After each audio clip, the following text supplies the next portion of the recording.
Bonjour les gens, vous allez bien? Alors là, il y a Junkie Talks qui nous parle d'une vidéo avec Bruno Henkes, Bonbon, Mike, qui l'aurait vu une vidéo il y a 8 mois chez... comment il s'appelle déjà lui avec sa femme là, Olive Olive. Ah ouais. Bon, Junkie Talks. Bonbon est décédé en septembre 2020. Si- donc tu comprends, ça va faire 5 ans là, dans un mois et demi, ça fera 5 ans qu'il est décédé, Bonbon. Donc tu te doutes que cette vidéo remonte à plus de 5 ans et que Mike est au milieu, lui était invité. Et c'était un live de Bruno Henkes. Bruno Henkes qui n'est même plus sur YouTube, il est sur TikTok. Lui, ouais, lui, il a carrément des tendances pédo. Mais qu'est-ce que tu veux qu'il dise, Mike Rossi? Il n'était pas au courant de ce qui allait se passer. C'est quelqu'un qui a balancé une vidéo. Bon, enfin bref, quoi. Pourquoi tu colles ça sur le dos de Mike Rossi? Il faut savoir que ça fait 5 ans que Bonbon est décédé à Brochi. Personne te le dit. Ça fait 5 ans qu'il est mort. Et on le voit sur la vidéo. Il est encore bel et bien vivant. Donc tu vois, ça remonte l'histoire, hein, à plus de 5 ans. Ah, que t'es bête. Mais il faut, t'as rien trouvé de mieux que de mettre ça sur le dos de Mike Rossi. Parce qu'il a rien dit. C'était pas son live, hein.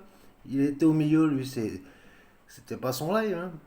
Et puis, il a eu un peu la surprise, comme tout le monde, quoi. Mais t'es trop bête, hein. Il faut que tu t'en prends à Mike.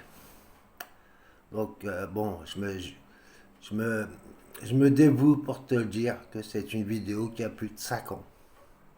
Monsieur qui voit des pédos partout. Mais qui demande à Grok euh, si je vais enculé par tous les démons. Toi aussi, t'es un peu chelou, mon gars, hein? Mais enfin, on savait que tes belles promesses n'allaient pas durer. C'est pour ça qu'on a bien gardé de notre côté tout ce qui te concernait, mon gars. Allez, sur bye bye les gens, et portez-vous bien. Ah ouais, au fait, j'ai aussi un truc à dire concernant le Curem. Donc apparemment, ça serait passé le 12 décembre.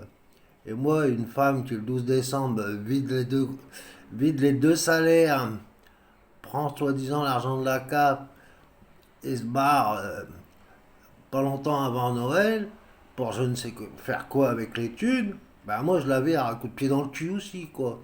Parce que si la femme elle n'est pas capable de savoir qu'il y a quand même des factures à payer, des cadeaux à payer aux gosses, et que elle, ça tombe pour faire sa belle, elle a pris tout le pognon et c'est elle qui cherchait déjà à se barrer, il a bien fait de la foutre sa gueule dehors.